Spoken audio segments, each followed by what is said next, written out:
بزرگان محترم اور عزیز میرے دوستو، آپ علیہم الصلاۃ والسلام کے زمانے میں جو کفار تھے، مشرکین تھے، یہ لوگ بھی اللہ تعالیٰ کے ربوبیت کے قائل تھے۔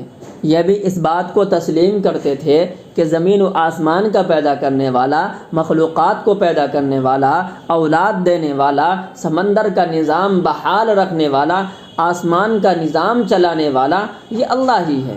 اللہ نے آپ علیہم الصلاۃ والسلام کے ذریعے سے ان مشرکین اور کافرین سے سوال کیا تھا، وَلَئِن سَأَلْتَهُم مَّن نَّزَّلَ مِنَ السَّمَاءِ مَاءً فَأَحْيَا بِهِ الْأَرْضَ مِن بَعْدِ مَوْتِهَا لَيَقُولُنَّ اللَّهُ۔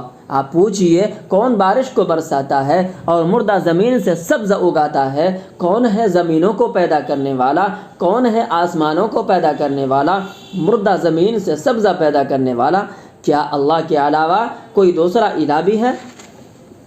20واں پارہ اٹھا کر دیکھ لیجئے، سورہ زمر اٹھا کر دیکھ لیجئے، آپ 21واں پارہ اٹھا کر دیکھ لیجئے۔